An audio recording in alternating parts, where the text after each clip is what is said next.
Welcome to NRI వారధి TV. 2025 April visa bulletin release అయింది. ఈబీ2 అట్లాగే ఈబీ3 కేటగిరీ 2013లోనే ఇంకా చూస్తున్నాం.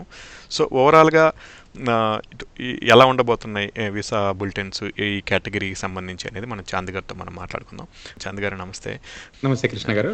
చాంద్ గారు, ముందు ఈబీ1 కావచ్చు, ఈబీ2, ఈబీ3 కేటగిరీలు డేట్స్ ఎలా ఉండబోతున్నాయి అంటారు? సో ఈ మంత్ ఏప్రిల్ బులెటిన్ కనుక మనం చూస్తే ఈబీ1 2 వీక్స్ ముందుకు వెళ్ళిందండి. సో గుడ్ థింగ్ ఏంటంటే అట్లీస్ట్ అది అలా స్టాగ్నెంట్ అయిపోకుండా అట్లీస్ట్ ఎంతో కొంత మనకి ఫార్వర్డ్ మూవ్మెంట్ కనబడుతుంది. సో కరెంట్లీ అయితే that is 2 weeks. So 2 weeks February 15th, 2022కి వెళ్ళి ఆగిపోయింది ఈబీ1. సో ఈబీ1 కేటగిరీ జనరల్లీ ఏంటంటే it is for people with extraordinary ability or intra company managerial transfer. అంటే ఇప్పుడు ఫారెన్ ఆఫీస్లో they work as a manager and they come to US as a manager. So అలాంటి వాళ్ళకి ఈబీ1C that is a category that is widely used. So EB1 అనే category Indians they are using it very very widely. So this is the best category to get a green card for Indian nationals right now, EB categories లో.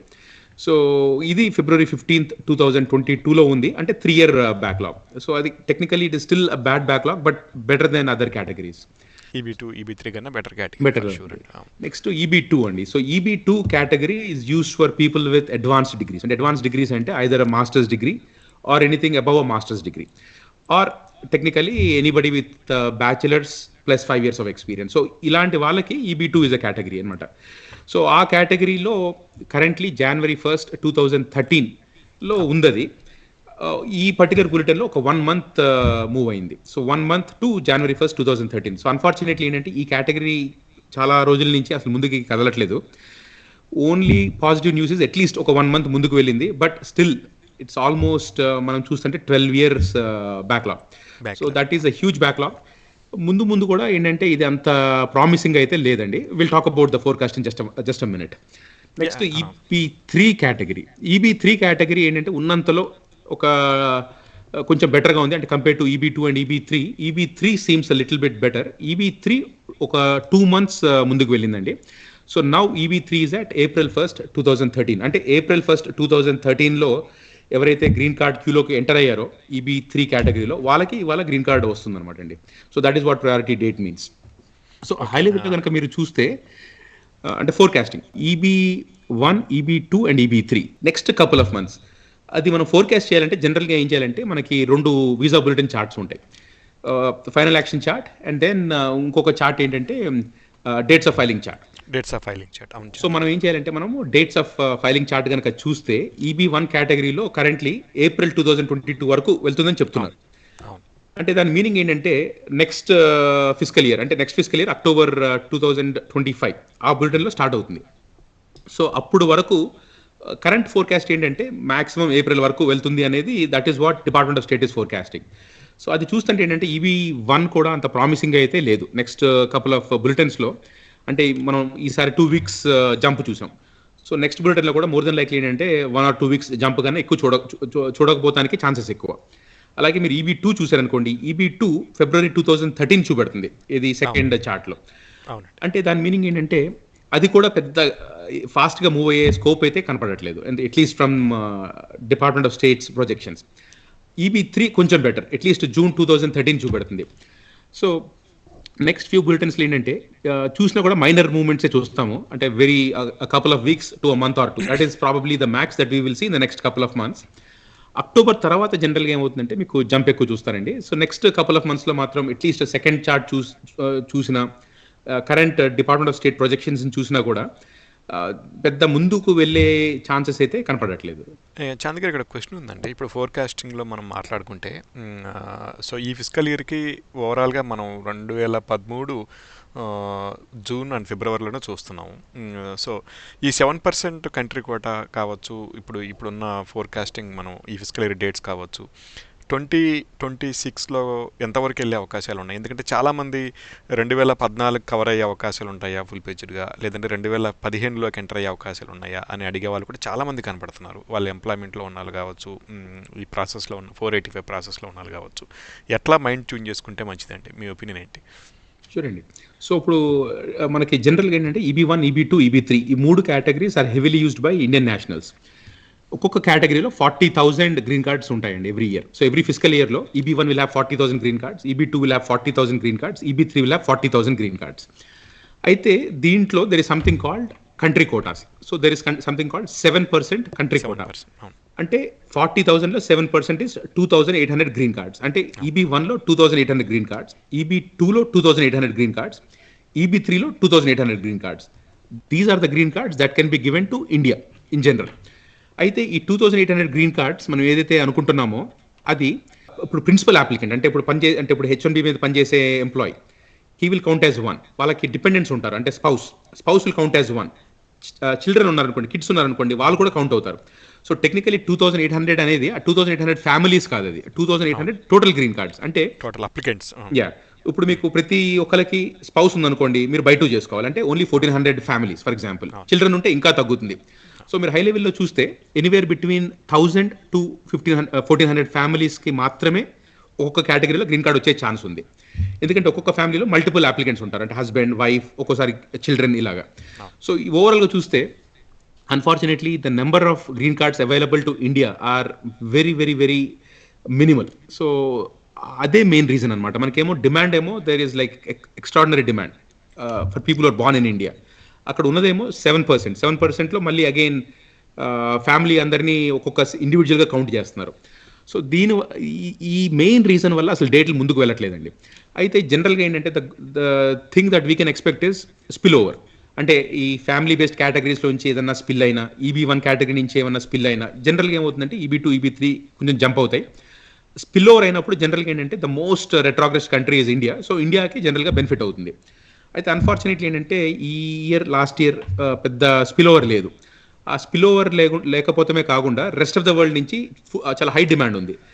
Demand కూడా ఎక్కువ ఉందని note కూడా చూసాం చాంద్ గారి గతంలో మన ఈ బులెటిన్లో.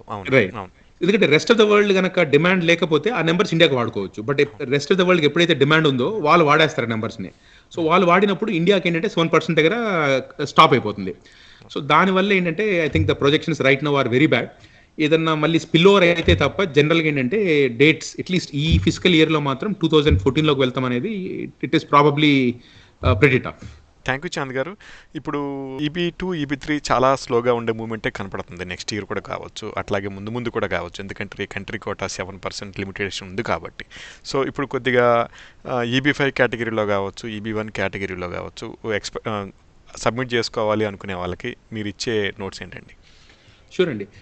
డెఫినెట్లీ EB2 ఆర్ EB3లో ఉండి అట్లీస్ట్ 2015 తర్వాత కనుక ఎవరైనా డేట్స్ ఉంటే మాత్రం డెఫినెట్లీ ఏంటంటే I think people should start exploring other options.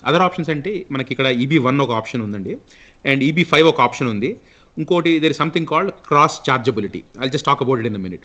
So EB1 option ఏంటంటే if you are in this country for a very very long time and you have risen to the top of your field. అంటే examples ఏంటంటే మీరు ఏదైనా publications చేశారు, లేకపోతే మీరు you participated as a judge in some various competitions అంటే మీ ఫీల్డ్లో, లేకపోతే మీకు you got some prices in your organization or somewhere national or you have some good credentials ఉంటే EB1 అట్లీస్ట్ ఏంటంటే మీరు మీ ప్రొఫైల్ని ఎవాల్యుయేట్ చేయించుకుని EB1A దానికి మీరు ఏదైనా క్వాలిఫై అవుతారా, డెఫినెట్లీ ఏంటంటే మీరు ఎక్స్ప్లోర్ చేయండి. Especially for people who have been in this country for a very long time and who are commanding a very very high salary. ఎందుకంటే ఒక్కసారి చెప్పలేమన్నమాట మీకు. ఒకవేళ మీ క్రెడెన్షియల్స్ కనుక రివ్యూ చేసుకుని క్వాలిఫై అయితే డెఫినెట్లీ ట్రై ఫర్ EB1A. అదొక ఆప్షన్. నెక్స్ట్ ఆప్షన్ ఏంటంటే EB5 ఆప్షన్. అంటే ఇప్పుడు president Trump talked about gold card అనేది ఉన్న అదొక ప్యారల్ రౌట్ అవుతుంది. EB5 ఎక్కడికి పోదు, ఎందుకంటే there is an act that says that it will be valid until September 2027. So EB5 ఏంటంటే EB5లో కొన్ని కేటగిరీస్లో డేట్స్ కరెంట్ ఉన్నాయి. కరెంట్ అంటే మీరు కనుక EB5 కేటగిరీ కనుక పర్సీవ్ చేస్తే ఇవాళ మీరు 485 కూడా మీరు అప్లై చేసుకోవచ్చు, ఎందుకంటే డేట్స్ కరెంట్ ఉన్నాయి. సో చాలా మంది ఇండియన్ నేషనల్స్ EB5 ఎక్స్ప్లోర్ చేస్తున్నారు. So definitely EB1A and EB5 are 2 options that everybody should explore. ఇది కాకుండా ఇంకొక ఆప్షన్ ఏంటంటే EB1C. సో కొందరు ఏం చేస్తున్నారంటే who are already in managerial capacity, వాళ్ళకి ఛాన్సెస్ వస్తూ ఉంటాయి. ఏంటి, వాళ్ళ ఫారెన్ ఆఫీస్ అంటే ఫర్ ఎగ్జాంపుల్ వాళ్ళు కంపెనీ ఇండియాలో ఉందనుకోండి, ఇండియాలో they can work as a manager. ఒక 1 year పనిచేసిన తర్వాత again they can come back and work as a manager in the US office. So అలాంటి ఛాన్స్ ఉంటే EB1C is also good option. అది కూడా depending on where you are, explore that with your company. మీకు అంటే foreign ఆఫీస్లోకి వెళ్ళి manager కింద పనిచేసి మళ్ళీ బ్యాక్ వచ్చే ఛాన్సెస్ ఏమైనా ఉన్నాయా? So EB1C could be an option for some people. ఇంకొక లాస్ట్ ఆప్షన్ ఏంటంటే there is something called cross chargeability అంటే సపోజ్ మీరు your born in India, but suppose మీరు మీ spouse even though she has an Indian passport, suppose ఏదైనా foreign కంట్రీలో వాళ్ళు if they are born in foreign country, అంటే Yeah. చాలా cases ఉంటాయండి మనకి. ఉన్నాయండి, చాలా మంది దుబాయ్లో పుట్టిన వాళ్ళు ఉన్నారు, దుబాయ్లో పుడతారు, కొన్ని అరబ్ ఖతార్, దోహాలో కంట్రీస్లో పుట్టిన పుడతారు, వాళ్ళు ఉన్నారు. అవును అబుదాబి ఇలా. అవును సపోజ్ మీ స్పౌస్ గనక if they are born in a foreign country, even if they hold an Indian passport, ఏమవుతుందంటే there is a concept called cross chargeability. Cross chargeability అంటే మీ స్పౌస్ గనక వేరే కంట్రీలో గనక పుడితే, even though they are an Indian citizen, ఆ country మనం ఆ డేట్స్ ని వాడుకోవచ్చు. సో అలా కొందరు క్రాస్ చార్జబిలిటీకి క్వాలిఫై అవుతారు. అలా అయినప్పుడు ఏమవుతుందంటే మీరు గ్రీన్ కార్డ్ కి రెస్ట్ ఆఫ్ ద వరల్డ్ కేటగిరీలో వెళ్ళిపోయి చాలా ఫాస్ట్ గా మీకు గ్రీన్ కార్డ్ రావచ్చు. సో అది కూడా if you are qualified, just always see if that is an option for you. So ఇలాగ అట్లీస్ట్ ఈ ఆప్షన్స్ ని చూసుకోండి. కొందరికి డెఫినెట్లీ వర్క్ అయ్యే ఛాన్సెస్ ఉంటాయి.